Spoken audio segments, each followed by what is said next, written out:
If only I had a better countdown. Oh, wait, I do.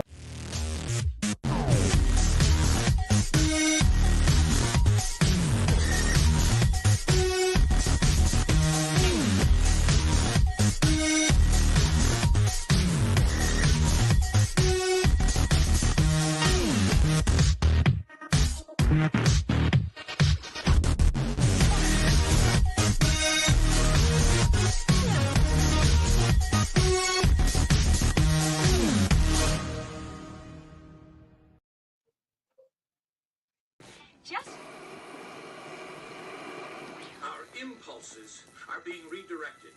We are living in an artificially induced state of consciousness that resembles sleep. Oh, goddamn hacker, that second damn night that asshole's cut in.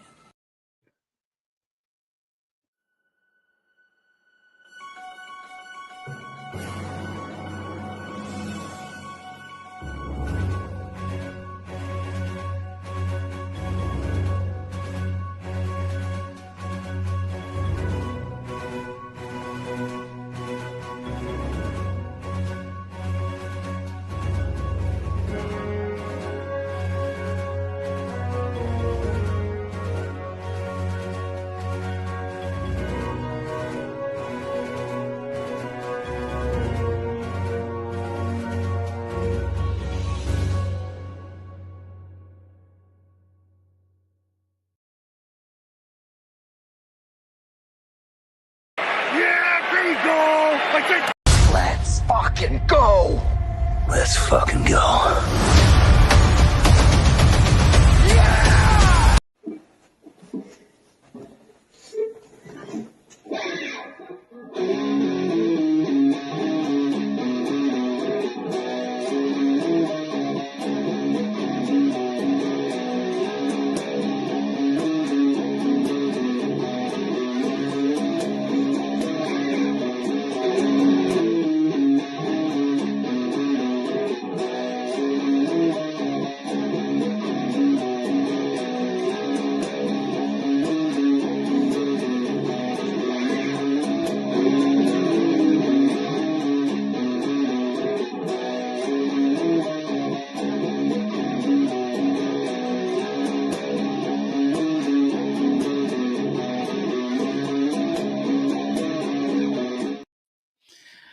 All right, boys and girls, welcome aboard. It's time for the Brothers Hack the Matrix. I am your host, Joe's Atmosphere, and I am joined by There Can Be Only One. What's happening? What's happening? What's happening, man?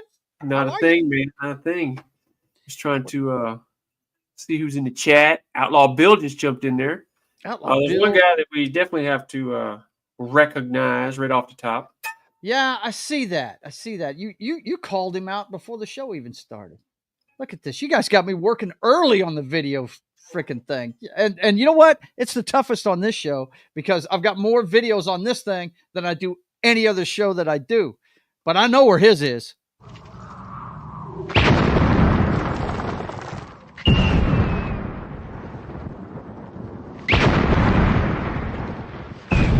There are some who call me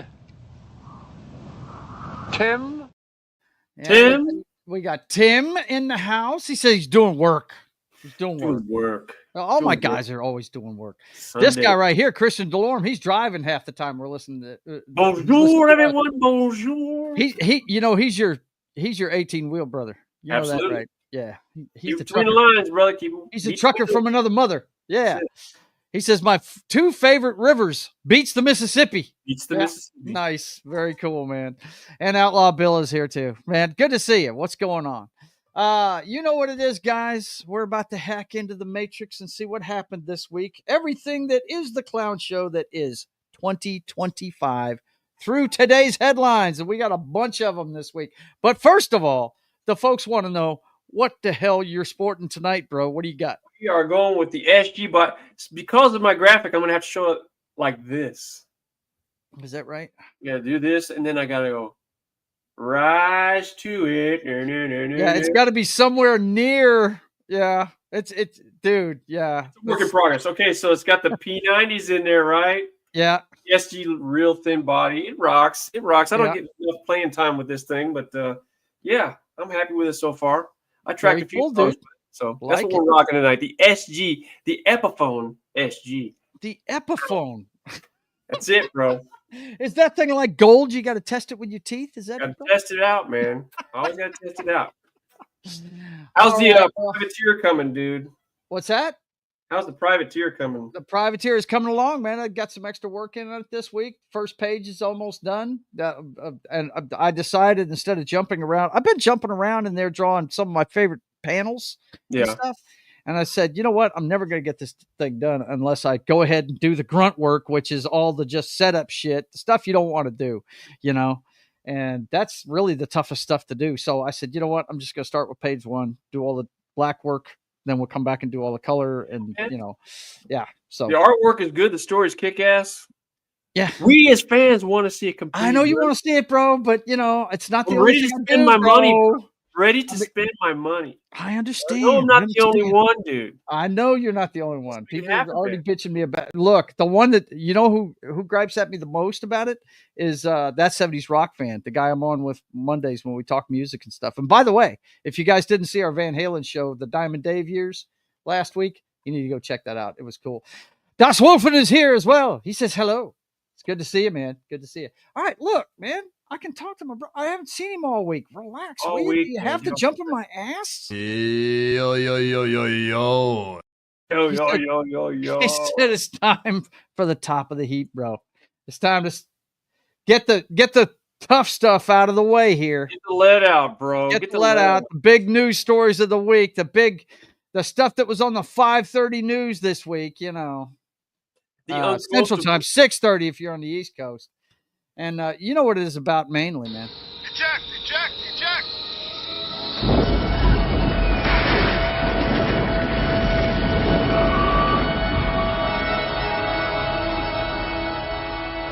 Fire on the flight deck. This business will get out of control. It'll get out of control and we'll be lucky to live through it. So much death. What can men do against such reckless hate? What can men do? What can men do? We actually, right now, me and Rhonda are actually rewatching Game of Thrones. We're in the second season of it. And really? I'm sitting there watching the show and I'm imagine if they'd have done the Lord of the Rings like this. You know, one season. I never watched the Game of Thrones, man. You know, I just never. Danny, you dig it. You would dig it.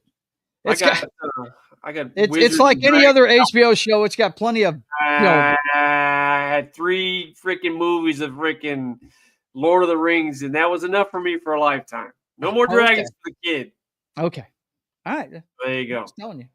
Your son tried to get me to watch that for years, and I finally succumbed to it. And he was right. It's a good show.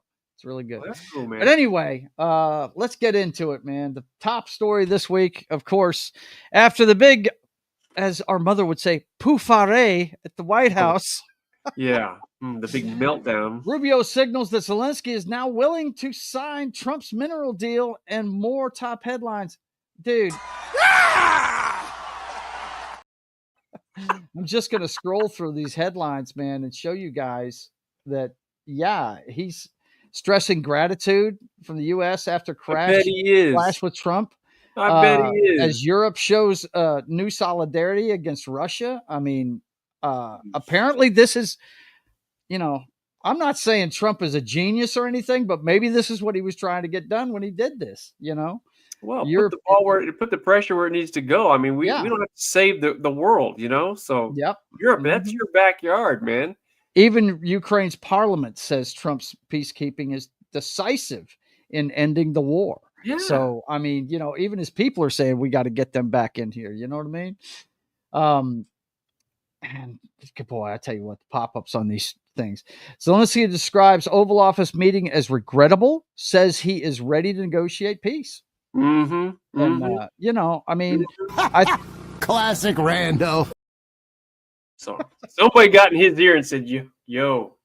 Right? Somebody got in there and said, yo, man, what the hell? What's going on? But it's not just, he's not just talking about putting the smack to Zelensky. He's also talking about good old Mother Russia Trump threatens new sanctions, tariffs on Russia amid push for ceasefire in Ukraine. So he's pushing both sides towards the middle, it looks like to me, Well, that's Dan. the thing about the United States. We're a hub of industry. We're a hub of business, hub of dollars, right? Mm-hmm. So, it behooves these countries to do good business with us. And you want to get people's attention, people in power. That's how you get their attention. Money talks, Yeah. So that it does, man. But these are all good signs, man. As long as it keeps rolling this way and heading towards some kind of meaningful ceasefire or ceasing of hostilities, that's what we're looking for. And the president keeps saying that's what he wants. He wants people to stop killing each other. And I think you're seeing the same kind of narrative coming from both sides, Zelensky and Putin. They're actually talking about, let's get to the table, let's do the work, let's find the peace. This wasn't going on. No, this wasn't going on because that wasn't the January 20th this year. The money washing is over, so it's time let's get the peace in there now. Yeah, that's it. Also, nothing from Gaza this week, but man, Assad's regime falling in Syria is causing a stir in that place. Bodies are piled up in the streets as violence escalates between Syria forces and Assad loyalists. Looks like they've got a civil war going on there, Dan. Yep, they sure do. Vacuum is happening, and now we're going to see who's going to get the power. So that's it. It's a fight for power in Syria. Yeah, that's scary. Look, it takes one radical man to really do something catastrophic. That's always a concern when you have a civil war like that, So we'll see who gets power in the vacuum. So yeah, it's not good. I mean, the Middle East is just a freaking rat's nest. I don't know how else you describe it. There's not a whole lot of stability there. So what's wild about it is and I've never understood this. I never understood the Irish thing that went on for years up there between Protestants and Catholics, two branches of Christianity fighting with each other. I just never understood it. And basically what you got in the Middle East is a bunch of offshoots of the same religion at war with each other. It's in the Irish thing, that one faction, actually tried to starve out and destroy the other faction. The other one, yeah. There's a lot more to that. Right. There is a lot more to it, but you know what I'm saying? It's a lot more to what's going on over there because we don't live there. We don't know. We only see the peripheral. So, yeah. But say a prayer for those the innocents in that. Absolutely, because there's going to be collateral damage there. It's always the innocents that pay the price. Always. Also, found out this week that this stuff doesn't just go on the West Coast, guys. Crews battle wildfires in North and South Carolina amid dry conditions and gusty winds. And there's been a lot of bad weather, so they're getting gusty winds. You see these guys picking up water to drop out there in the wildfire zone, and say a prayer for those. See, they're not on the nightly news. They're not on the nightly news and this and that and the other because there's no millionaires and billionaires out there, losing their homes, which is a catastrophe. This is just simple people. So you know what? Please disperse. Nothing to see here. That's our media. If that was Kevin Costner or some big name, whatever, it'd be on the nightly news. Bobby used to live in North Carolina. Isn't your daughter in one of the Carolinas? She lives just south of Asheville. Mm-hmm. Where the flooding happened there, right? Yeah. Mm-hmm. You don't hear anything about that, right? You don't know what their status is. I talked to her. It's still like, just third world country over there. But you don't hear that. That's not on the night. Age trying to get through there, huh? Man. There you go. Well, we're going to have a lot of stories about this one. Of course, the big story this week in the U.S. was Trump's address to Congress. His first. This is usually the State of the Union, but the first speech is just an address to Congress at the beginning of a term. And Trump promises this will be the greatest era in joint address to Congress. Now we're going to get into everything that happened at it, but I just wanted to highlight here at the beginning, just to be positive here, guys. I wanted to highlight this kid that got this 13-year-old cancer survivor earns standing ovation as he becomes Secret Service agent during Trump's speech. He had brain cancer, Dan, and he beat it. And this, you see, he's got a police uniform on. He's wanted to be a policeman since he was a kid. And that's his dad. He's from Texas. How old is he? He's 13. I was going to say, since he's a kid, he's still a freaking kid. I mean, he's young. And he Trump, in the middle of his speech, made him an honorary Secret Service agent. Well, there you go. He got the badge and everything. It was pretty damn neat, man. It was really neat. It was really neat. They always have people in the balcony that have something to do with their speech that they talk about, and this had to do with his backing of law enforcement and stuff. And he also he talked about, of course, they passed the Lake and Riley bill, which makes it that says you have to arrest law breaking undocumented immigrants. I'm trying to say the right thing here. Undocumented immigrants, if they break the law, illegal aliens. Is that what you're trying to say? They get deported right away. A priority's put on it because Lake and Riley was raped and killed by a guy that had been in the system a couple of times. Sure. For different things. So, that one was passed. And then another girl, I can't remember the girl's name, but she had been killed by an undocumented immigrant. An illegal alien? Yeah, that's it. There you go. And they put her name on a refuge, a wildlife refuge down in, because she loved animals. And they put her name on a wildlife refuge south of Houston, I think. It's on the Gulf Coast of Texas. So, all of this was good stuff that came out of it. Well, we're going to be back to this, but I just thought, man, that was a cool thing right there. The Secret Service, the head of the Secret Service handed him his badge. He held it up, and then he gave the guy a big old hug. Sure. It was pretty neat, man. That is pretty cool. It was cool. Yeah. But that's it for the top of the heap this week. And you didn't see the speech, did you? No, I didn't see the speech. You are not going to believe some of the stuff that came out of this, Dan. No, I've got to get up pretty early in the morning. So I know you do. But you can always rewatch it later. But anyway, all right, boss. Look, I know I got to move on. Yo. I mean, I never knew when we hired him as a producer how zero tolerance. Zero tolerance, man. He's a producer. He's about, let's get on to the next segment. Let's see these jocks in action, getting helmets knocked off. Let's see Cut Daddy get smacked around by the refs. Shooting these laser jumpers, getting the football right in the grill. That's what's up. Finely tuned athletes. Now, that's got to be on the center, right, Dan? I mean, does he even have his hand out for the snap yet? No, he doesn't. Smoke. It's on the center. Confirmed. It's on the center, bro. He hadn't even put his hand out yet. Face. Well, you don't know what happened before that. There's usually some kind of body motion or something. Right. Some kind of thing going on. But he took it right in the grill. This week in the jock strap, we got a couple of big time moves in the NFL happen this week. Not the big time moves. Yeah, the big time moves. This guy deserved it though. Eagles signing running back Saquon Barkley to 2-year contract extension worth $41.2 million. He got paid in full, didn't he? Yeah, he did. I mean, he was the main ingredient. Even though he did not have a good game in the Super Bowl, but the season he had a game. He kept balancing that offense. I mean, he's a threat, so that affects what the defense is doing. Right. So, it was obvious that the Chiefs' entire game plan in that Super Bowl was to shut him down, and they accomplished that, but they didn't count on Jalen Hurts and the boys hurting him so bad. So, I think he deserves every bit of it. I mean, if he'd have played in that, I really believe if he'd have played in that last game of the season, he'd have broken my boy Dickerson's record. 2-year contract. Yeah. Look, the number is what's unheard of for a running back, man. I can't remember a running back getting a deal like that in a long time. I think it's the richest contract a running back's ever gotten.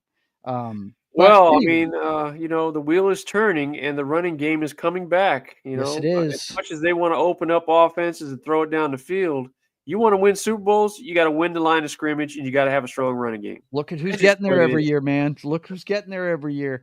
Yeah, the Buffalo Bills are getting there every year in the AFC, right? But it's usually because Josh Allen's pulling the ball down and running with it. You know what I mean? Yeah. And that kid Cook is tearing them up too. I mean, the Ravens, that's all they do is run the football. Run the football. But Every way you can run the football, they do it. I mean, it's ridiculous.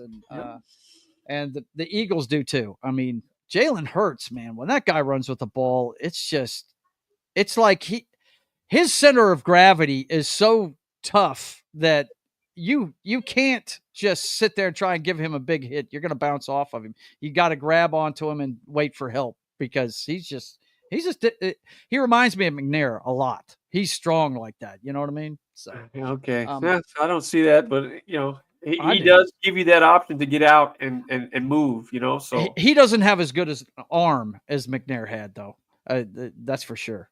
But anyway, I was talking about his strength as a runner. Sure. Anyway, the other one, this affects my football team, just came out of the blue. They kept this under wraps, man. Apparently, Gino wasn't cool with what they were going to give him and asked for a trade. And the Seahawks traded quarterback Gino Smith to the Raiders in exchange for a 2025 third-round draft pick. Third-round pick. This guy has held it down since Russell Wilson left us to go to Denver. And his old coach that named him the starter after Russ left, Pete Carroll, is in Raiderville and said, go get Gino. He'll be a good – I think this is a transition move for him. He's not the future of the Raiders by any means, I don't think. We all know Gino's at the end of his career, but he doesn't show any signs of slowing down. He's really talented. He can spin it with the best of them. So, yeah, I think it's a good move from them. He's definitely got an upgrade at the front line to protect him. He was not getting protected in Seattle at all. So, it's going to be interesting to see how he does with the Raiders, especially with that. What's that kid's name? Brock Bowers, the rookie tight end they got last year. He's really good. Geno Smith reminds me of Rich Gannon type quarterback. Right. He can make the throws. He's a good manager of the game. He's not going to wow you with stats, but the guy's not going to beat you either. Tom Brady said something during a broadcast, says the biggest thing for a quarterback is not to beat the team, not to beat your own team. Right. Manage the game, whatever you want to call it. And Gino can do that, so we'll see what he does in Las Vegas or whatever they're called now. So, it might be a good for him, because I don't believe Vegas Raiders carry that team, so. Well, unfortunately, we've got the blotter edition of the Jockstrap as well this week. Apparently, it looks like that Xavier Worthy, the newest member of the Chiefs receiving corps to get arrested in Texas, DA chooses not to charge Chiefs star after booking for assault. He was booked with assault on Friday. And, I don't know if you followed this or not, but the Chiefs have been getting in trouble with the law a lot. That's awesome. Classic rando. I don't know what's going on. Today's athlete. Yeah, I don't know. Period. They get paid a lot of money, and they have a lot of people around them telling them that they're just the greatest thing since sliced bread, and they find themselves in trouble a lot. Well, I told you that story about my boy Kerry Collins, guy I dig so much. Started with the Panthers, and then he went down to your football team. That's the worst place to send an alcoholic, is down to Bourbon Street. Most of those skilled players at the NFL and at the college level that are really good, they're also exactly they're meatheads. Yeah, but he went a lot of money. But you are who you are, All of a sudden, a couple of years later, he's with the Giants and he's in the Super Bowl against the Ravens. And they were interviewing him. Said, "What do you attest to what your turnaround was? Because your career was basically over down in New Orleans." He said, "Well, I have to give all the credit to my wife." And the interviewer said, "Your wife? Why is that?" And he said, "Because she's the first person in my life that ever told me no. That I couldn't do something." Yeah. I'm like, wow. They really do live in a different world than you and I do.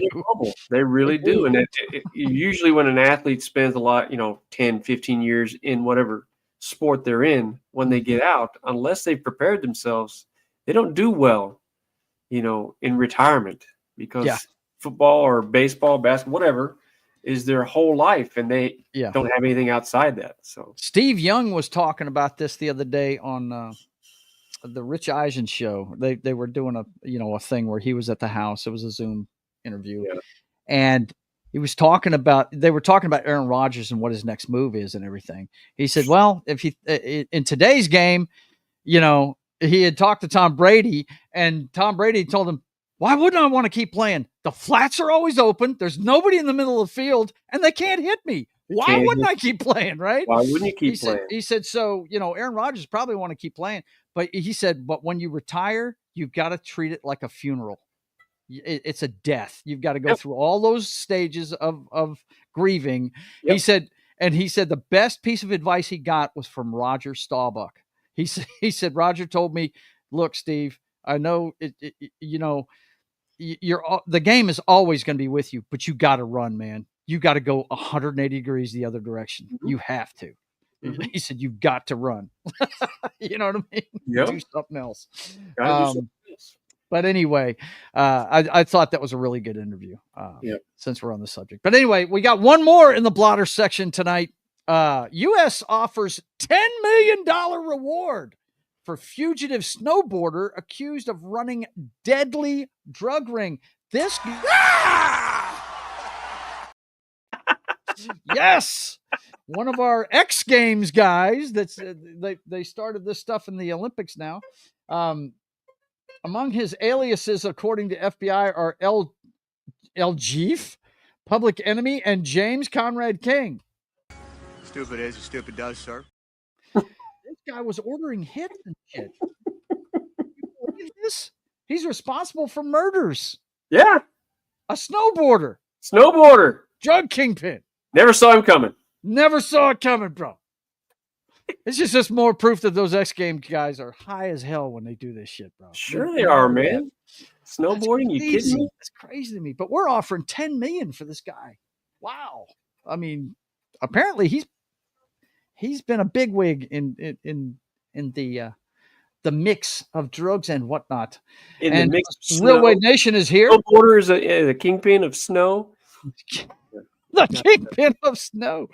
Railway Nation says Rodgers should retire. I don't think he will. And he wants me to play this video again. These guys, they love this video, but that's okay. Whenever you say it, I will definitely play it.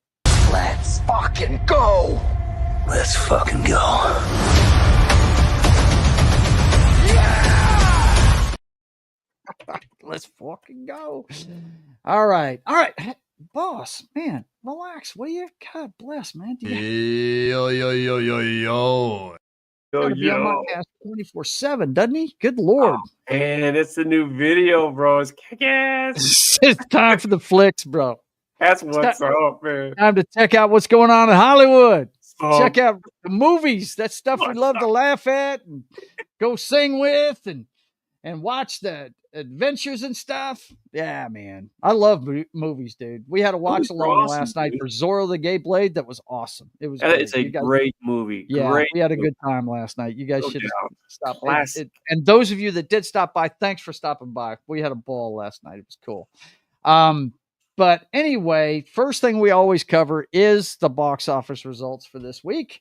Let me make sure this is up here where people can see it, because sometimes with this new setup that StreamYards has, it likes to screw up. So let's see. I haven't seen anybody say anything in the chat about it, so that it should. All I see is down. Yeah, everything's down, isn't it, man? Everything's down. Look, Mickey 17's the new movie. It looks like it's going to make about 20 million. It's 19.1 right now. Captain America, Brave New World finally dips between 8.5 million. Not good for this MCU. Please disperse. Nothing to see here. It's only made 176 million so far domestically, bro. That's not good for Disney Marvel. You talk about it seems to me that Hollywood is just really, they're reeling from the punches, bro. And this is self-inflicted wounds, if you ask me, bro. They haven't put out good movies in a long time. And that's the thing. They've got to start putting out good stuff. Blockbuster after blockbuster. Yeah. Not anymore, man. Also to round out the top 5, we had Last Breath with 4.2, The Monkey with 3.9, and Paddington Hangs On to the Bottom Rung with 3.8. But this week in Hollywood, it was all about the Academy Awards. Oscar team reveals all. In film. That's Carla, right. Cloaked in failure. Freaking Oscars, man. Carla and Drake jokes. Adrian Brody's cut off. They tried to cut Adrian Brody off with the music, and he said, "No, this ain't my first rodeo." He set the record for the longest freaking speech, Joe. I know he did. It's because he kept pausing. It was nobody's watching your movies. Go away. Last minute, Gene Hackman scrambled. I do have to say Morgan Freeman did a nice ode to Gene Hackman in it, which we'll talk about here in a minute, guys, about Gene Hackman. And Conan will return. Well, yeah, Conan's going to return because it was a refreshing change from Jimmy Kimmel. Let me tell you, Conan's really funny, and his stuff is a little bit drier than Kimmel's and stuff. You know what I mean? It's not so much in your face political. And Conan O'Brien already had a shot out at the current presidente. Not really. I mean, he said, what did he say? He said something about taking orders from Russians or something like that. I can't remember exactly, but it had to do with an actor. It was definitely a shot at him. But I'm a big fan of Conan O'Brien. I'm a big fan of his. I am too. The year 2000. That was a great thing he did back around the turn of the century. When he does his German accent and starts doing the whole German thing with his hair and everything. Radical, dude. Radical. It is great. But anyway, the big winner on this night was Anora. Oscar victory. How scrappy Indy Neon pulled off its second best picture win in 5 years. This is the same studio that put out Parasite, and Anora is basically, it's Pretty Woman, only the R-rated version. It's got a lot of sex in it. So let me get this straight. She won the Oscar for Best Actress for a movie that nobody saw. Yes, and this movie only cost $6 million to make too. Oh, good for them. Nobody watched it, and she gets the Oscar. And they get the Oscar. Yes. There you go. Absolutely. So Hollywood being Hollywood. There you go. But Zoe Saldana, who I really like, she's Gamora in the Guardians of the Galaxy movies. She got a Best Actress, Best Supporting Actress, award. Adrian Brody got Best Actor. Macaulay Culkin's brother got Best Supporting Actor, and Anora won Best Picture. But the highlight of it to me was, and you guys should look this up, a guy named Sean Baker is the director of Anora, and his speech when he got Best Director, first of all, Dan, he tied Walt Disney for winning the most Oscars in one night. 4. He tied Walt Disney for that. And he set a record for winning the most Oscars for one movie because he was the editor on it, the writer on it, and the director on it, and it won Best Picture. And he was one of the producers. What was the Best Picture this year? It was called Anora. It's about it's about a sex worker that marries a Russian, and then her family tries to run her off or something. Entertaining. That's what I go to the movies for, to be. Yeah, that's what I want to see. Preached to, right? Yes. Anyway, anybody watched? The Oscars ratings suggest the show is not long for TV, though. And what they're talking about here is this was also available on Hulu, which is their parent company is Disney, just like ABC. And they streamed it for the first time on Hulu. And a lot of the younger people watched it on Hulu, because they usually watch it through streaming, you know what I mean, on whatever device they're using. So that's what they're talking about here. The numbers are about the same as usual, but less for the national broadcast. And of course, we had streaming for the first time. So there you go. Sure. But anyway, that was the Oscars rundown. Danny does not care about the Oscars. I do not care because I'm sick of Hollywood preaching to me. Yeah. The best movie's about a freaking sex worker? Yeah. Mm-hmm. Yeah. Come on, man. Yeah. Don't we have reality shoved down our freaking throat every day? They used to entertain us. Yeah. Take the family. Go get entertained, right? Mm-hmm. Have a good time. Yeah. No, we're going to watch sex workers in Russia or Who the? She's actually an American and marries a Russian. I don't give a shit. That's nuts. What? What?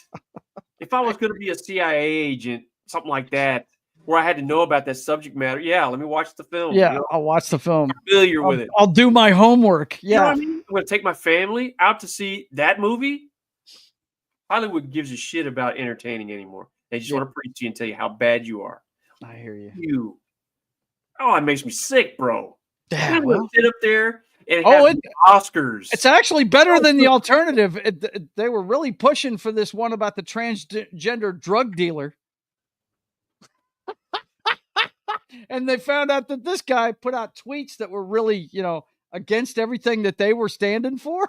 So they stopped the push for that one and pushed this other one. Yeah, that's what went on this year leading up to the Oscars. It's crazy. But Stupid is as stupid does, sir. If you like that one, you're going to love this one, bro. Millie Bobby Brown, who's known for Stranger Things. Millie Bobby Brown. Yes, that's her name. Danny, just before I read this headline, I want you to look at this picture and tell me how old this girl is. 33. 33. Okay, you heard it right there, folks. Here's the headline. Millie Bobby Brown slams press for dissecting her face. Calls out writers for disturbing articles about her body. This is bullying. I am not ashamed. This girl is 21 years old, bro.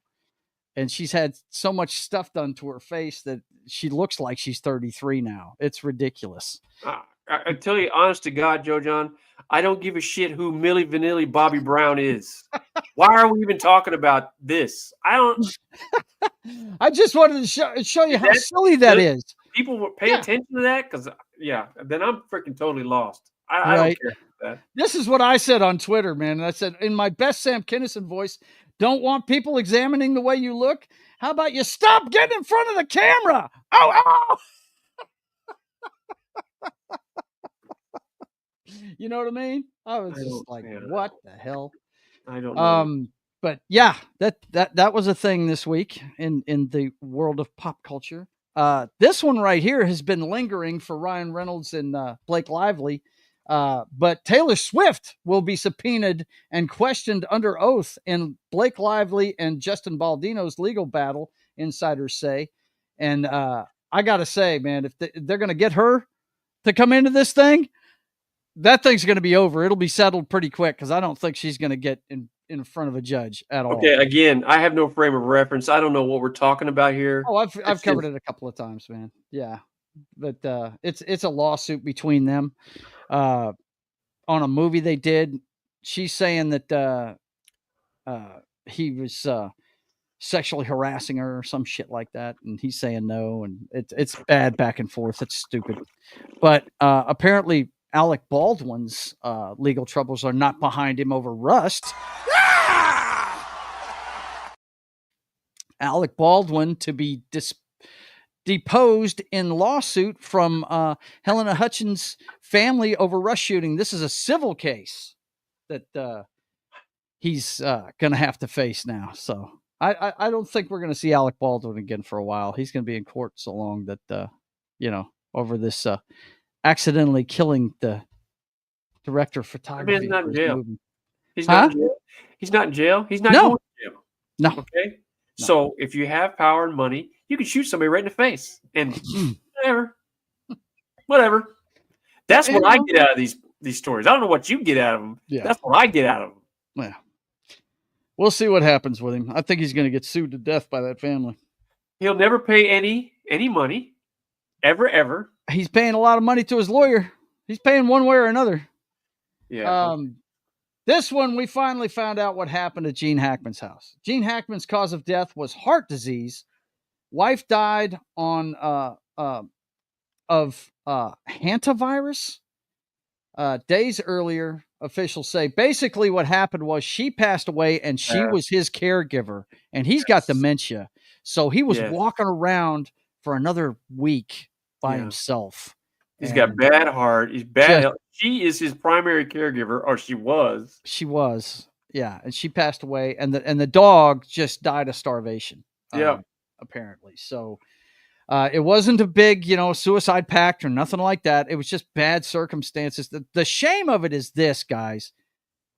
Look, pay attention to we're actually our mother is coming back home here in a couple of months because the person that she was taking care of passed away in our family last week, and we'd rather have her down here with me and Rhonda because we'll know what's going on with her. You know what I mean? She's in rural Maine. She's up there with her sister Kay, her youngest sister, right now, and she's going to be with her for a couple of months. Going up there and being with her right now. Yeah. Yeah. Mm-hmm. So, my whole point is this: it's a shame that this guy has more money than you know what to do with, and nobody checked on him for that long. They were dead for almost 2 weeks. Oh yeah, before they were found. Relatively, she was 63, 64, and she was young. At death's door. I mean, that virus took her. So again, she was his primary caregiver, and nobody came to check on him. Nobody was. I mean, it's just wow. That means they were really isolated. They want to live in. It's known that he wanted to live in seclusion. They both did. Mm-hmm. That's what they do. Yeah, it's not like they're living in a neighborhood like you and I live in. Yeah, I know. So it's just a shame. I hate to see he went out that way. You know what I mean? Because I know you're a fan, and I am too. I'm a huge fan of the guy. So they had full lives. If anything, you really feel bad for the wife because she was again his primary caregiver, and she contracted something and took her life unexpectedly. And he was what, 93? 95, bro. Okay, so this guy he had a life. Yes, he has another quarter to go at least, and so it's a tough gig. So, but they were together. So, and they've been together. That's what they wanted. So it's like Dad and Eileen. Mm-hmm. Dad is her primary caregiver, and he's going to be there. Yeah, but their family checks on them a lot. That's what I'm saying. You know what I mean? So. He says, check that. I guess I'm misinformed, I guess. I don't know. But anyway. Anywho. Moving on. All right, man. Get off my ass, dude. Yo. Yo. He says it's time for the earthquakes, bro. God bless her. I mean, what do you do there? Was you getting ready? Trying to, maybe first obviously date. A 9.7 on the Richter. Maybe first date. You don't know. She's trying to, it's like, come on. I just met this dude. I'm trying to get it together. I'm not talking about the architecture, man, or the engineering that went on in those highway and those buildings. That's just ridiculous. Yeah. Who did that? That's crazy, dude. Kids build that stuff. That's what happened there. That's absolutely crazy. First up, I'm not believing I'm actually going to read this. Read it, dude. Let's see it. U.S. judge holds China liable for COVID-19 cover-up and hoarding PPE. Slaps $24 billion penalty on China. What? A Missouri federal judge has held the Chinese government accountable for covering up the origins of the COVID-19 pandemic and stockpiling personal protective equipment, PPE, issuing a judgment of $24 million. This is a landmark victory for Missouri and the United States in the fight to hold China accountable for unleashing COVID-19 on the world. I mean, honest to God, is there nothing else that they could be prosecuting? Okay, how are they going to recover that money? That's what I'm wondering. What was the point of this? China's over there going, whatever, dude. Yeah, sure. I mean, come get it. All the taxpayer money went to prosecute that? Ooh. Yeah, okay. I think you got bigger problems up there. I'm sure. Wow, that should have been the best and brightest. I wonder if Das Wolfen's probably going to chime in with something about that. Our best and brightest. That's best and brightest. That's our freaking elected officials. It depends on who brought the suit. I don't know who brought the suit. U.S. private spaceship lands on the moon. We haven't had anything land on the moon in a while, but let's see. U.S. private spaceship has achieved its first ever uncrewed lunar landing on Sunday, marking the second commercial moon landing. Very cool, man. I like it. I think that's cool as hell. If it actually happened, it's our first anyway. So let's just get that right. Daniel, stop it, you goon. Danny's convinced we didn't go to the moon. He's convinced. He's one of those guys that says it was all filmed. Convinced. All right, let's see what we got next. We got Trump. Oh my God, you guys got to hear this. I told you we're going to have a lot of stories from the joint address to Congress. Trump claims age of Social Security recipients ranges between 100 and 360 years old. Listen to this, guys. Let me get. I'm gonna go ahead and. Well, of course, this thing. Global X. Sound off. Yeah, when it gets started, I'll get it where it's supposed to go. Global X. Yes, we have to have ads. You know we do. X. There we go. Okay, hang on one second. Let me get it near the end here. You got to hear some of these numbers.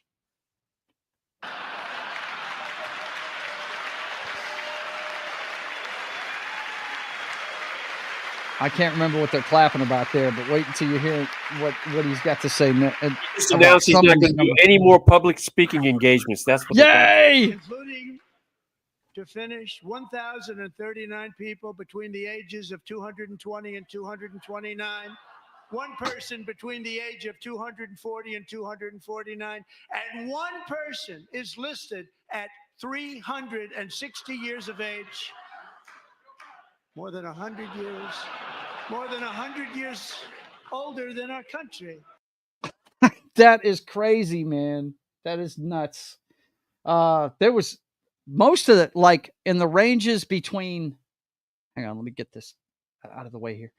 In the ranges between like 120 to 130, it was like 3 million people drawing Social Security money. 120 to 130, dude. 130 to 140, 3 million people. Ponzi scheme, washing money. Washing money. 101. Fund their little private islands and townhomes and foolishness. Yeah, I mean, what? Awesome. It's just crazy, dude. I just, we've been saying forever it's been going on, and now it's being exposed. It's ridiculous, man. There's going to be exposure. There's going to be exposing. Exposing. It's a family show, man. I can tell you somebody that got exposed. Oh, man. Female officer, not this girl over here. No, this one over here. This one. Beautiful female officer arrested for off-duty incident. The details will give you chills. Yeah, she hit a motorcyclist, right? Yeah, she turned right in front of one. It ended up underneath her vehicle. And this lady right here, she does public speaking engagements about the importance of safe driving. She went out and got drunk, killed a freaking motorcyclist, wouldn't take the breathalyzer. Now she's facing charges of vehicular manslaughter. Yeah, that's. Yeah. I'm just glad she was off duty. That's about it. Nothing good there. Nothing good there at all. Speaking of nothing good, 9 students who went missing while on vacation found dismembered on the side of the highway in Mexico. Some of the students were reported missing from beaches in Mexico's Pacific coast at the end of February. So apparently these were all people that were scooped up at different times. Yo, man.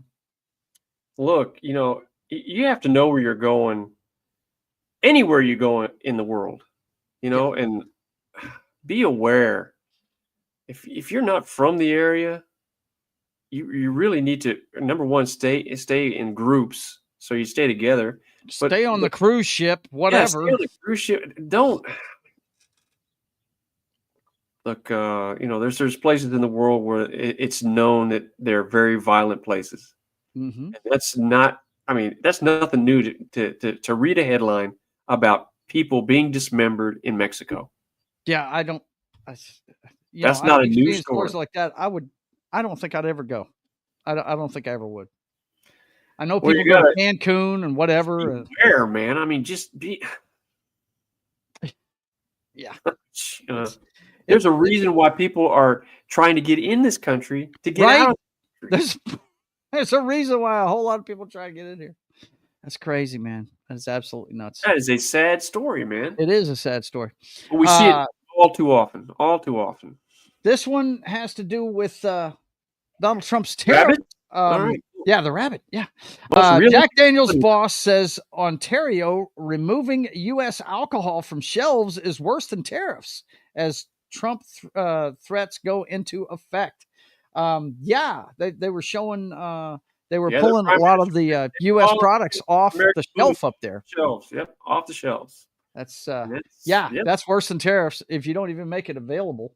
That's for sure. Yes, Danny, sir. what the hell is going on here, dude? This chick is getting around, man. Dude, she's all over the place. She is nationwide.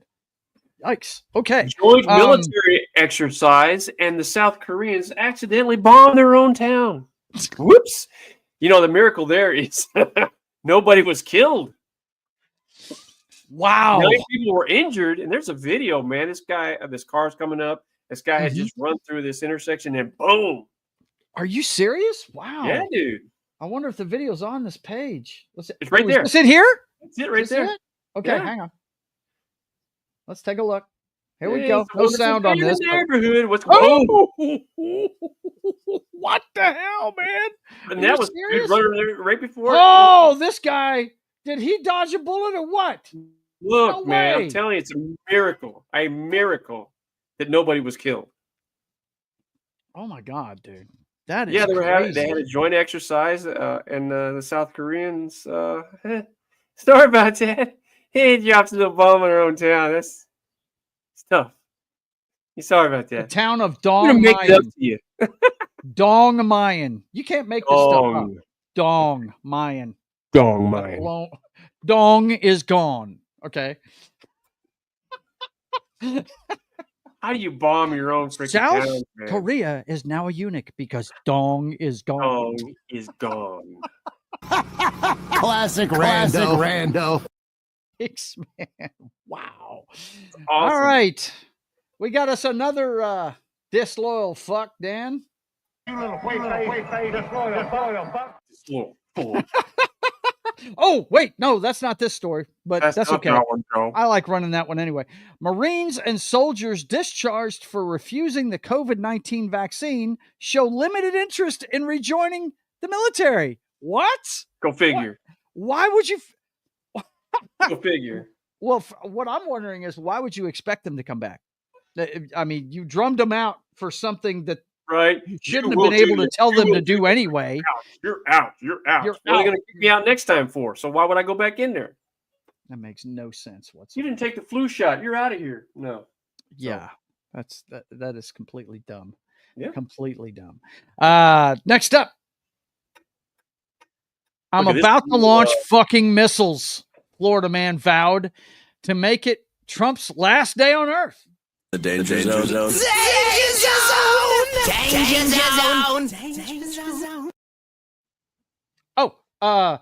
Called 911 to ask for a ride to the assassination, cops say. This is not the sharpest tool in the shed. And let's see, where is he from? Well, Florida man. Of course he's from Florida, Dan. Let's see. Right here it says Braxton stands accused of threat to discharge a destructive device, false report of a bomb, and false 911 calls. He was taken to the Palm Beach County Jail on $35,000 bond. Yeah, meathead. This is a complete picture of a meathead right here. Meathead extraordinaire. Launch fucking missiles. You don't own a missile, bro. You don't own a missile. Nothing bad can happen when you say that kind of thing in a social media or whatever. Nothing bad's going to happen. So, yeah, he's an idiot. Total moron. Oh, here's the disloyal fuck article right here. We've got former active duty Army soldiers charged in a scheme allegedly selling sensitive military information to China. Yes, sir. It is what it is, right? And there's three of them? Yeah, 3 different soldiers. And that were active. But you look at the names of the soldiers, I'm not surprised that they may have ties. Look, it wouldn't be unheard of for an enemy to plant people in our country, have them go into the military, and then start getting secrets. I mean, that would not be unheard of. That's not a new story either. But these 3 Army guys, and they were trying to solicit and sell sensitive secrets to the Chinese. Yeah, Jin Zhao, Li Tian, and Ryu Duan. Oh, okay, wow, that's so. Yeah, there you go. Yikes! This, I've seen more than one analyst say that we're going to be in a scrap with the Chinese within 20 years, and I just hope it doesn't happen, man. I really hope it doesn't. But I don't think we will. That's just. I don't think we'll either. I think what's more likely to me. Better for both countries to be business partners. That's I was going to say. What's more likely to me is the rollerball concept. You know what I mean? That the countries go away and corporations are running the earth. You know what I'm saying? That's already happening, dude. I mean, if you don't think that's not happening, that is happening. So. Oh my gosh! Yeah. There you go. Well, guess what? It's time for my brother's favorite clip. So, I'd say it's his favorite clip. It's time for trains, planes, and automobiles, boys and girls. Oh man, I'm telling you. That's me every morning right there. Every Monday morning, right, bro? Every morning. Every morning? Doesn't even have to be Monday? Doesn't even have to be Monday. Let me say, it's a weekday. Every weekday. Every weekday. Yeah. Woman strips naked on Southwest Airlines flight. There's a headline for you. What's going on here? Woman who was going through a crisis stripped naked on Southwest Airlines flight bound for Phoenix, Arizona. Woman was transported for a medical evaluation. Gee, I no charges filed. Well, yeah. I mean, going through a crisis, mental crisis, obviously. Yes. Let's see what's going on here. Oh, that's Danny. Okay. And Parrot Head is here. Air conditioning on, so Right? Yeah, right. Yeah, that's it. That little blower above your head wasn't working. So she had to strip down, baby. Get the barometer set right. Oh my God. That's funny. I do not know where he's at, Parrot Head. Okay. This is a show me and my brother do alone. I don't have anybody else on here. He's what that means, Danny, is micro penis is what he's typed there. And he would be talking about my boy Jed. That's who he's talking about. So. Wow, we're calling Jed. He's rough. Yeah, Parrot Head's rough on Jed, man. They're good friends, but he's rough on him. All right. Also in planes, trains, and automobiles, a 17-year-old with a gun, not just any gun, folks, a shotgun. He got this thing on the plane. Boarded a flight and was overpowered by passengers and crew, police say. Police are investigating this. Passengers told local radio he was dressed like an airport worker, and the teenager was detained by crew and passengers in the flight. Wow. That was over in Australia? Yeah, Australia. Mm-hmm. Wow, I wonder if because he was wearing a uniform, maybe he got around security. It would have to get a freaking shotgun on the damn plane. Right, exactly. Let's see. Joe, I sent you 2 breaking 9/12 posts. I got you, man. Cool. I will check them out here in a second. But anyway, lastly, I wanted to highlight this. Space Force's Mystery X-37B plane returns to Earth after 434 days in orbit. The unmanned Boeing. Yes, that's right. Say it again, Dan. Go. Space Force. Exactly. The unmanned Boeing-made plane landed safely at Vandenberg Space Force Base in California. This is what it looks like, guys. Check that thing out, man. I didn't even know we had this thing. I don't think they made that right. You don't think they made that right? Why? It doesn't look right. Doesn't look well made. It looks like a shuttle, dude. That's what I thought of as soon as I saw it. It just doesn't have like the a piece of shit is what it looks like with 2 little wings on the back. That's what it looks like. Well, some of our planes have those twin split rudders now, dude. Some of the planes we have now have that. I don't know if it makes it more stable or what, but It makes it look like a piece of shit. It's what it does. Whatever, bro. Anyway, 434 days in orbit, and then it came down and landed. I think that's pretty cool. Also this week, oh my gosh, check this out. Firing squad executes Brad Keith Sigmund in South Carolina in bloody spectacle. South Carolina doing it old school, man. Dude. According to this, the execution was the first by firing squad in modern South Carolina history and the first in U.S. since 2010. Is there any truth to the notion that they use black powder? I don't know. One article I read on this was kind of graphic, said it was pretty damn big, the hole it made, man. Can you imagine if they're using black powder? Dude, you kidding me? They'd blow a hole so big in them and it would kill them instantly if they hit them in the right place. Let's see. From what I read, he requested it. Really? Wow, man. Yeah, is South Carolina one of those states where you get to pick the way that you apparently meet your creator? Yeah. Apparently. Only 3 other inmates have been killed by firing squad. Does anybody in the chat, Parrot Head, what are the options in South Carolina for yeah, right? What are they? Capital punishment. Let's see. Brad's death was horrifying and violent. Gerald King Sigmund attorney said, well, yeah, I guess so. Apparently, it's a high-powered rifle that they shoot him with. Well, I would hope so. Shoot him with like a pellet gun or something. That would take forever to kill somebody. Shit. Cruel and unusual punishment. Cruel and unusual. Oh, my God. Oh, man. This next one, guys, I got to tell you. You have got to monitor what your kids are doing on the internet. You've got to, okay? Missing 16-year-old girl found dismembered after meeting man on dating app. Police have charged Stephen Gress, this guy, 35, and his partner, Michelle Brand, is 37, for the murder of the 16-year-old Miranda Corset in Florida. What is going on in Florida, bro? Is everybody nuts in Florida? What's the deal? But apparently they met on a dating app, dude. Look, we you and I talk about it all the time. We've got at least 3 generations of people having kids that don't know how to parent. Yeah. They weren't shown how to parent. Yeah. I mean, there's a natural order. Mm-hmm. And when you don't know how to parent, you don't know what you're doing. Well, I mean, why do I need to watch my kid? Well, nobody watched me. So this is what you have. God, that's just a sad fucking story, and it's a sign of our times. Thanks for stopping by, Parrot Head. Appreciate you, man. Absolutely. Thank you. You the man. Yes. Yeah, it is a sign of the times, man.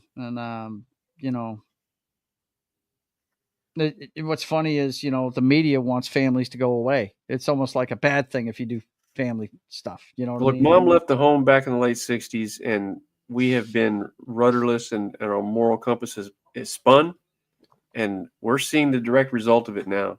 Yeah. So mom was the foundation. Mom was the foundation of the family. And when mom left. Mm-hmm. Yep. And, in some cultures, it's the dad not being there too, so. But anyway, the last one we got here, I thought was kind of interesting. My brother was almost depressed over this. Hasbro debuts a new version of Monopoly minus the cold hard cash. And what they're talking about is they're putting out a new version of Monopoly with the banker not being involved in the game. It's done with an app on the phone. Use your smartphone while you're playing it. Now, here's my problem with this. Okay, so Monopoly is family night, right? Mm-hmm. Yeah. And now you're trying to get everybody off the damn phone, right? Spend some time together. No, you got to have your phone out now, which is you're going to get texts coming in there. You're going to get phone calls coming in there. Distracted. Yeah. Distracted. Yep. So, yeah. Yeah, this is Parker Brothers' new thing, I guess. Whoever makes it now. I think it's still Parker Brothers, isn't it? It's Stupid Brothers who makes it now. Stupid asshole brothers. That's who makes it now. Stupid asshole brothers. That's who makes it now. SAP. Somebody clip that. Brothers. Stupid Asshole Brothers, mate. SAB. Stupid Asshole Brothers. There you go. Sab. Sab makes Monopoly. Stupid Asshole Brothers. You've got to watch that, man. You are talking right into the dorsal fin of that freaking shark. I see that. That is so cool. All right, we're not done with the earthquakes yet, though, folks, because we have subsections of the earthquakes. There's no end to the foolishness. There's no end to things that shake, rattle, and roll the planet.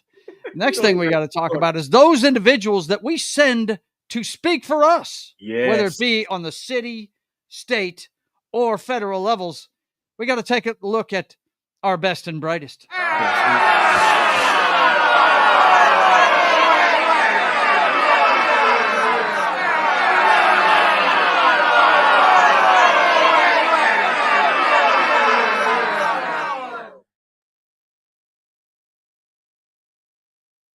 I hate to see this one. It makes my boy look bad, like he don't know how to vet his employees. House Speaker's chief of staff arrested for allegedly driving into a Capitol vehicle while drunk after Trump's speech. I guess he partied a little too hard after having a good night at the speech and decided to plow through a cop car, I guess. Yeah, dude. That's what you do, man. Speaker of the House, chief of staff. Mike, you got a good night for us, man. Oh, damn it. You got to vet your people a little bit better, Mike. I love you, man. That's my representative, Dan. He represents us. He's from Benton. Yep. Benton, Louisiana. Yep. Next up. Benton all the time. Yep. Next up. Now, look, when this guy first came out. This is my guy right here. I'm telling you, he started to become my guy, too. Because you remember when he first hit the scene, he had some problem with his head, and people thought he was just a plant by the Democrats, right? Fetterman slams fellow Dems for unhinged protest during the Trump speech. Now, what we're talking about here is, by the way, Fetterman, more power to you, man. Your party needs more voices like yours. He's a middle of the road liberal that, as our president said during his speech, he's a common sense guy. You know what I mean? He's got left leaning. This guy has had some personal issues that he's had to come back from, and he freely admitted that. He got some help, and he's been around the block. This guy's lived a life, so. But what he's talking about. What he's talking about is Al Green's outburst at the speech. He did not want to be quiet during the speech. Was calling Trump a liar and calling him names. And the House decided to censure Al Green for disrupting Trump's speech. He was disrupting it so much that the speaker, our guy Mike Johnson, had to actually ask the sergeant at arms to remove him from the chamber. So, I mean, there was no fisticuffs or anything like that. But he had to do something. That's not what he wanted to do, but he had to do something. No, he didn't. Yeah, he had to do something. And they're talking about censuring him. The House votes to censure him. And, come on, close up. There we go. Democratic Republican Al Green, booted from Trump's address to Congress, doubles down on impeachment. He wants to see the president impeached. So he's got a drive starting. Every time a president is elected, the other party immediately starts impeachment process. That's where we're at now. Yeah. It happens every time. You're right. I think they tried to impeach Biden too. Yep. Sure did. Yeah. Sure did. So there you go, boys and girls. Al got a little bit he got a little bit crazy, man. A little bit crazy during the speech. And I just think it makes us look bad on a global stage. You know what I mean? It just makes us look like a bunch of idiots. It really does. These are our elected officials. And you see this kind of thing happen in third world countries. That's what you see. Well, you see it more and more here in the United States anymore. It's becoming commonplace. So, but we actually have a subset of the best and brightest as well, guys. It's called the Trump cards, boys and girls. Trump cards. Trump cards. We got a few Trump cards this week. Got a few Trump cards. Starting with somebody I'm a fan of. Senate confirms McMahon to lead education department as Trump pushes to shut it down. Basically, she's being hired to basically see to its ramping down, I guess, and because he wants to see the Department of Education go away completely and have the states take care of educating their own children. It's your problem. Yeah, it could be. Yeah, there's going to be big problems with that one, for sure. Starting with nothing else. I said I don't see a problem with that. Oh, I believe in states' rights. I don't think the Fed should be in the classroom. I don't. So, but if you don't know who this lady is, that is the wife of Vince McMahon, the guy that used to own the WWE. And she's been involved in Republican politics for a long time, and I'm sure I think she's it's a good pick. Highly, qualified to be the education department, whatever. I mean, sure she's got all kinds of qualifications for that. Yeah, she does, dude. She's been in Republican politics for a long time. I'm sure she has. That's her qualification. And Trump says 25% tariffs on Mexico and Canada imports will start Tuesday with no room for delay. Now, he did pull back on the Mexican ones because they started making changes right away. I don't know that he's pulled back from the Canadian ones. I'm not sure. Trudeau seems like he's digging in his heels. So yeah, and China's already saying we're going to fire back with tariffs, but then they're already putting tariffs on our stuff. They've been tariffing us for a long time. So we'll see how it shakes out. We'll see what happens. And then but even though he's putting out executive orders, remember, we've got checks and balances, boys and girls. Supreme Court denies Trump administration request to cancel $2 billion in foreign aid. The vote was 5-4, and they decided to Wednesday refused to halt the judge's decision ordering a Trump administration to immediately release nearly $2 billion in foreign aid payments owed under existing contracts. So that's now I don't know. Okay, so the Supreme Court denies it, but it kicks it back down to the lower court. So that money's still in limbo. It hasn't been totally denied. I mean, I think if you, at least the article that I read, now where it is, but it's getting kicked down to a lower court, and they're probably going to have to make the final decision on that. But to your point, just because he signs an executive order, that doesn't mean it's going to go happen. No, we still have a process. Yep. And to your other point about the tariffs, I don't know if you saw the article that I read. Honda is now talking about they're not going to be making their vehicles in Mexico now because of the tariffs. They're going to be bringing their. Yeah, they're talking about investing in the United States, which is the whole point of the tariffs. Yeah. That's the whole point of it. Yeah. The challenge for them is going to be to find workers. That's going to be their challenge. Yeah, that's immediately when he's talking about bringing manufacturing back. Buddy, I worked in a manufacturing plant, and I don't want to do it anymore. You know what I mean? I'm kind of like those military guys we were talking about earlier. Sure. You know what I mean? You shut me down. You didn't want me anymore. Now you want me to come back and work in a factory? Well, I can tell you as a manager that does a lot of hiring and firing, workforce is thin, isn't it? At least the young people that I interview and bring on board, they either don't come in for first day or they just don't last. Yeah. It's sad. Most of my guys are close to 40 and above years old. Yeah.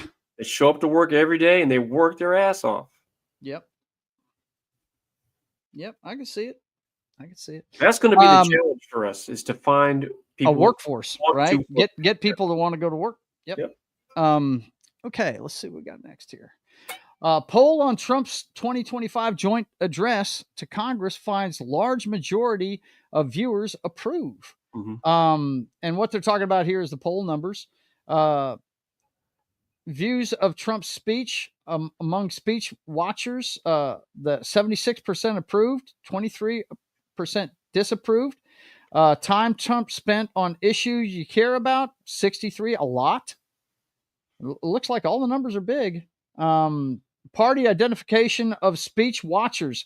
Well, there you go. Half of them are Republicans. So, half are Republicans, but look at the numbers, the approval. So that tells you, that's what I'm saying. That's why it's slanted that way. Yeah. Yeah. There's the secret behind your numbers, There's a lot more than just Republicans looking at that and approving of that, Yeah, right. So. Okay. So that's the poll numbers. And then we've got President Trump preps executive order to dismantle the education department. Like I said, it's looking like he just wants Linda McMahon to see about the shutting down of it. The president clearly wants this to go to back to the states, the education of children. And yes, and hey, states they have rights. God damn, it's the United States of America. Yep, we have states' rights. Mm-hmm. You don't need the Fed in every aspect of our life. You live in a state, you don't like the way the states run, go to a different state. That's it. You do that. Mm-hmm. We don't need the Fed controlling every freaking state. No, that's not the intent. Well, I mean, there's certain parts of the political sphere that would like to see you on the federal tit for your entire life. That they because they figure that they can control you better that way. Yes. And they've gone a long way to getting that control over the last 50 to 100 years. Right. So, I mean, that's a process that has to be turned around. It's going to take a long time to do that, but it's got to start somewhere. It's too big. The Fed is too big. Yeah. And the state needs to be looking at themselves and auditing themselves and start cutting, as you would do in your own home. Yeah, exactly. I mean, shit. Economics is what it is. That's it. Exactly. Well, boys and girls, that's it for Best and Brightest.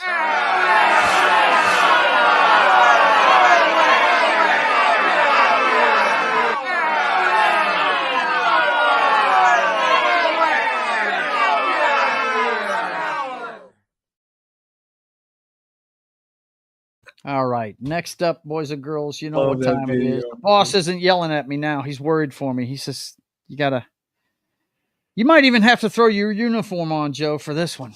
Oh, shit. Get the utility belt out. Oh, shit. Get the harness out, man. Get the helmet. Man.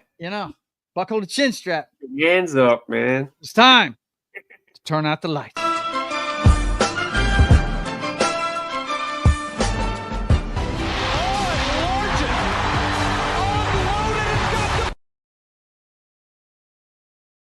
I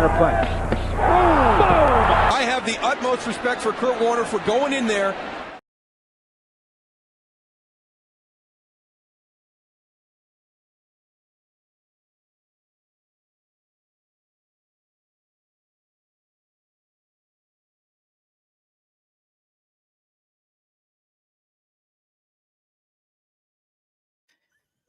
He's got the utmost respect for that idiot named Warner for trying to threw the interception. Unstoppable. Okay. Threw the interception and then got himself roasted. Then paid for it on a different level. And he says, dead air. That's dead air. Up. That's fucked up.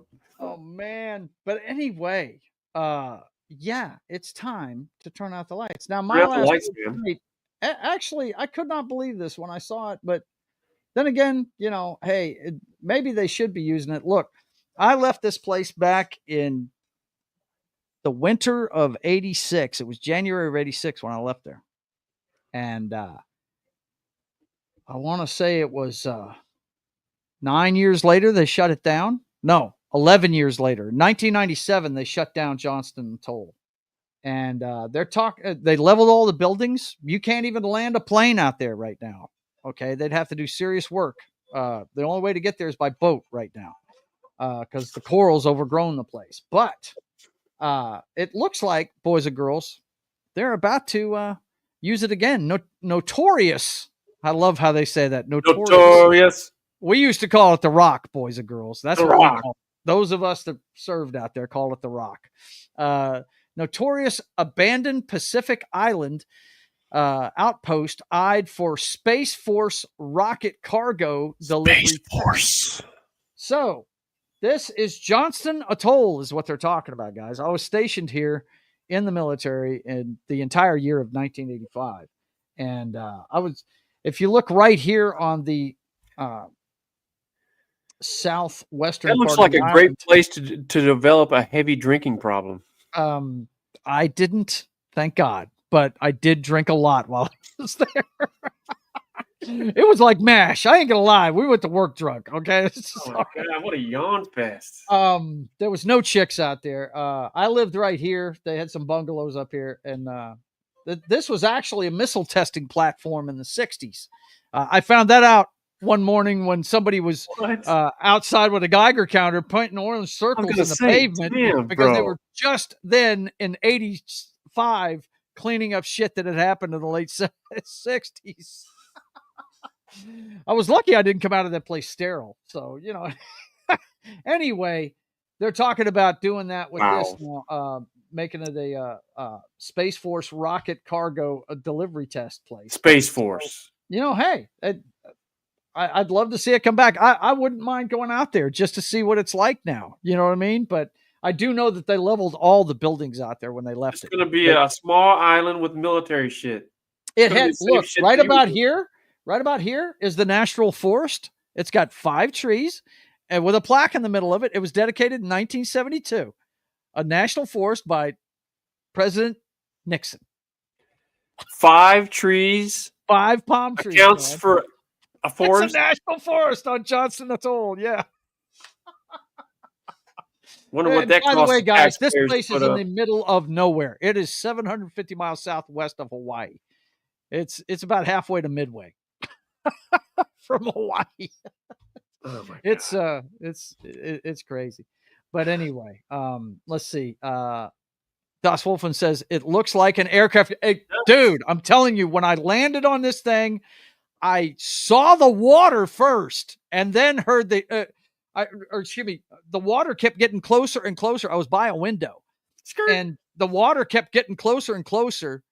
And I heard the tires hit and then saw the pavement go by.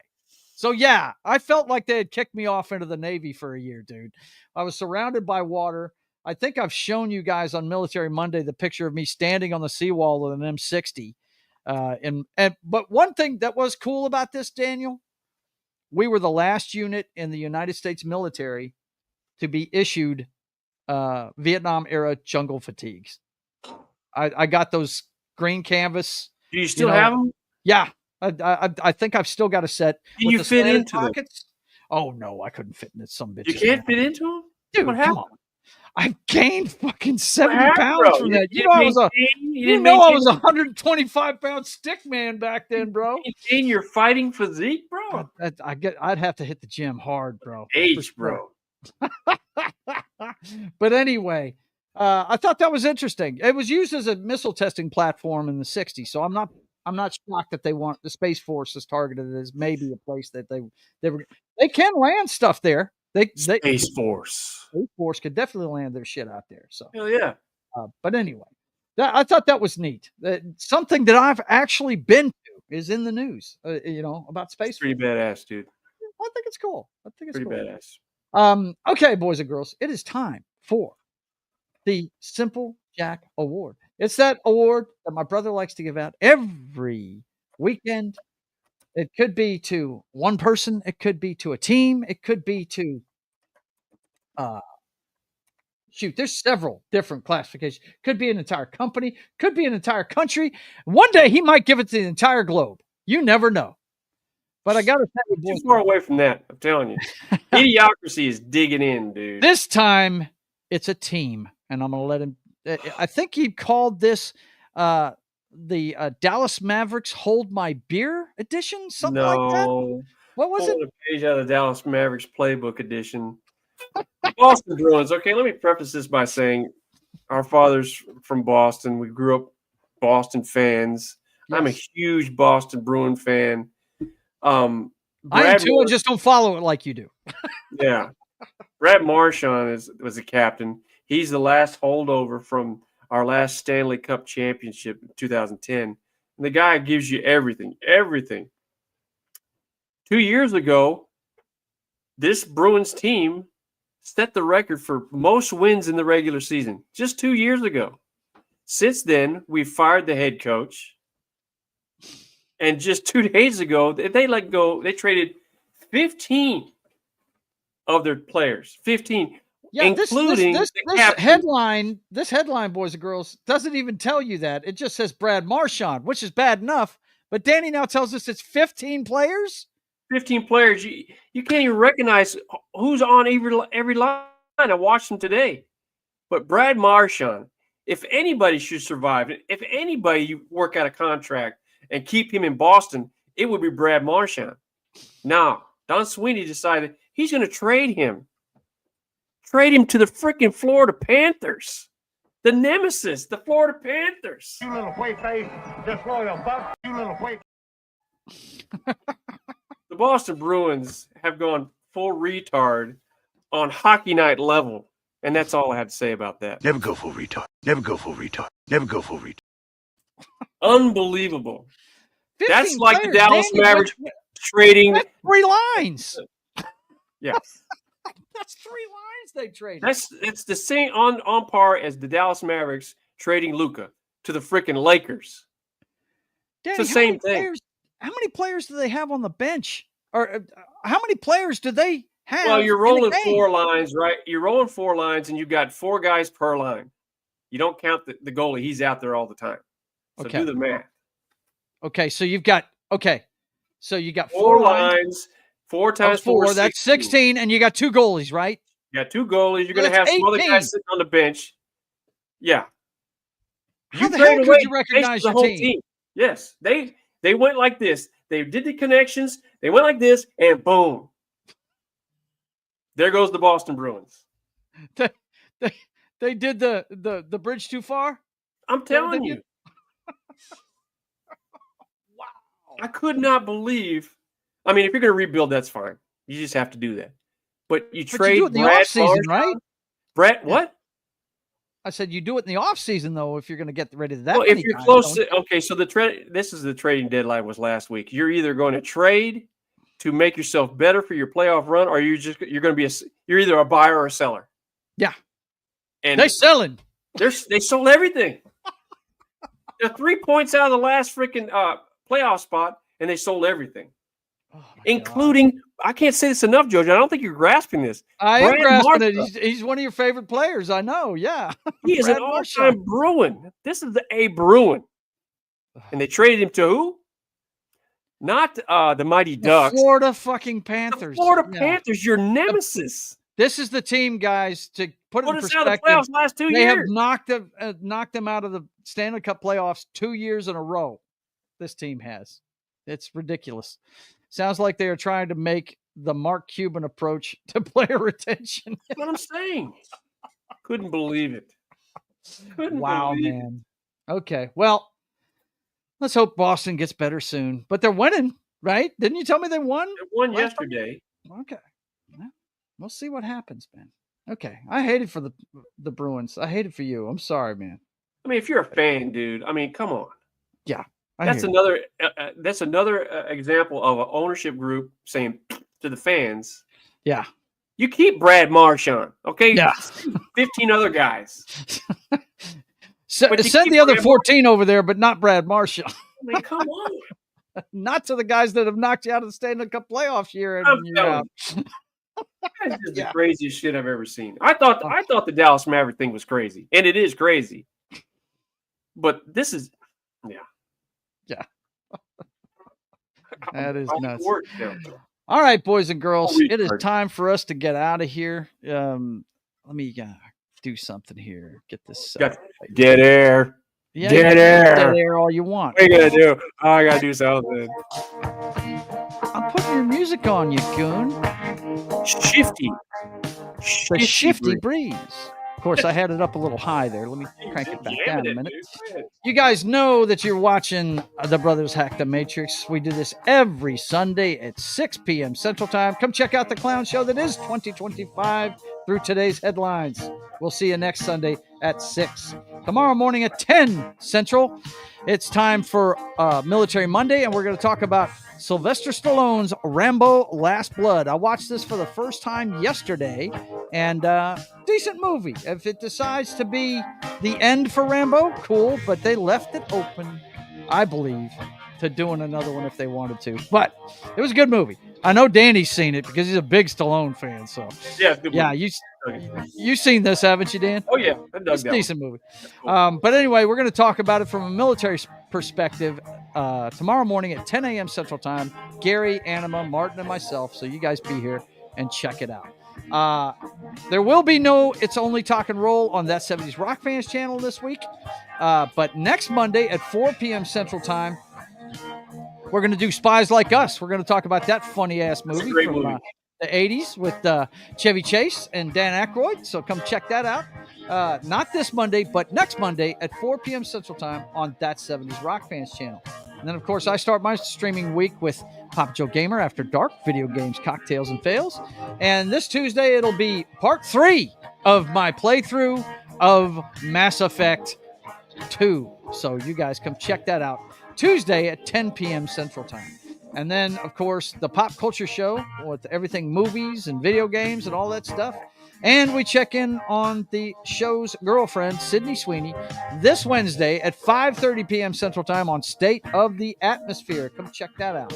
And then Friday at 1 p.m. Central Time, Sketching the Privateer comes your way as I show you the progress I'm doing on the comic book and do a little work on it myself during the show. So you guys come check it out 1 p.m. Central Time on my channel. And then back over to Pop Culture Mindfield's channel at 8 p.m. Central Time for Fallout Tale of Two Cities, played by John on Gaming Night with John on Pop Culture Mindfield's channel. And that's at 8 p.m. Central Time on Fridays.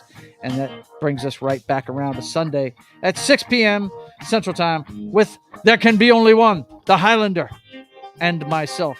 So, I want you guys also to remember to go check out Sharkin' for Pearls wherever you get your music. It's everywhere. Pearls, okay, man. Spotify, Apple Music, all that good stuff. Go check out Sharkin' for Pearls. He's working on his 4th album, and it's coming right along. It's pretty cool. As a matter of fact, we'll have a new theme song next week that he's done that I think is really cool. I like it. Stepping on my. See, you should make it just a bunch of M's at the end of that. But you need to change the name to that, dude. Stepping on my. But anyway, boys and girls, I hope you enjoyed hanging out with the two Muppets up in the balcony this week. I want to thank you guys for being here. And until we see you again, I want you guys to keep on keeping on. God bless.